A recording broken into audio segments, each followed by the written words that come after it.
Pierre-Emmanuel Moïse et je suis professeur adjoint à la faculté de droit de l'université McGill et je suis directeur du centre de recherche CIPP, Centre des politiques en propriété intellectuelle. Ma recherche est orientée sur deux volets. Le premier volet concerne l'abus de propriété intellectuelle, c'est-à-dire les situations dans lesquelles les droits de propriété intellectuelle sont utilisés de manière nocive pour atteindre des buts qui ne sont pas nécessairement les buts fixés par la législation en propriété intellectuelle. Alors, la jurisprudence nous donne de nombreux exemples de ce type d'abus, comme dans l'affaire Kraft qui avait été décidée en 2007 par la Cour suprême du Canada. Il peut s'agir de situations où, par exemple, on utilise le droit d'auteur pour empêcher l'importation ou la circulation de tablettes de chocolat. Alors, a priori, le droit d'auteur n'a pas grand-chose à voir avec le contrôle, la distribution de ce type de produit-là. Alors, les questions qui se posent sont de savoir si ces utilisations-là ne viennent pas contredire les objectifs des lois sur la propriété intellectuelle. Ce qui était particulièrement intéressant dans cette recherche, c'est qu'elle oblige le dialogue entre le système de droit civil, là où le lieu dans lequel l'abus de droit a été développé, et les systèmes de common law, où on n'a a priori pas de mécanisme général pour contenir les excès de propriété intellectuelle.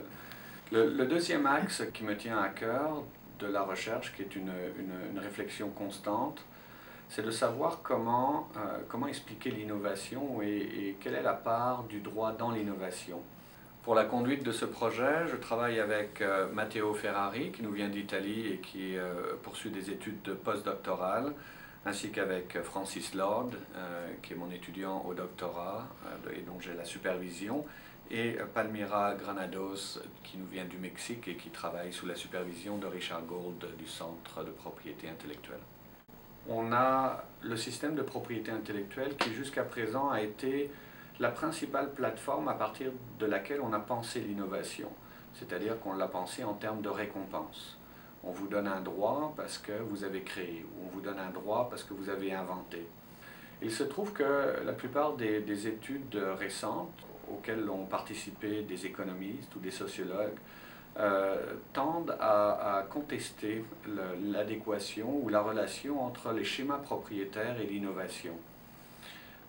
Il y a une célèbre étude qui avait été commandée par le Sénat américain dans les années 50 et qui se conclut par un non-lieu en disant que finalement il n'y a pas de preuve particulière que les systèmes propriétaires mènent à une innovation plus dynamique. De là, une autre question. Donc, si la propriété intellectuelle n'est pas l'interlocuteur essentiel ou unique, quels sont les autres interlocuteurs, quels sont les autres éléments du droit qui peuvent permettre l'innovation? Et là, on s'aperçoit que dans d'autres champs de recherche, on a déjà des débuts de réponse. On en a par exemple chez les géographes, où les géographes et les politologues ont depuis longtemps réfléchi à la notion de proximité, l'urbanisme, dans la façon dont la connaissance circulait. Et c'est cette connaissance qui est localisée qui permet de créer l'innovation.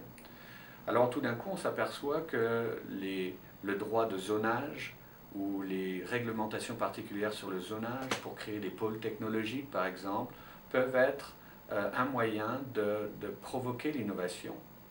L'exemple le plus célèbre, c'est l'impossibilité en Californie d'imposer des clauses de non-concurrence dans les contrats d'emploi dans l'industrie de haute technologie.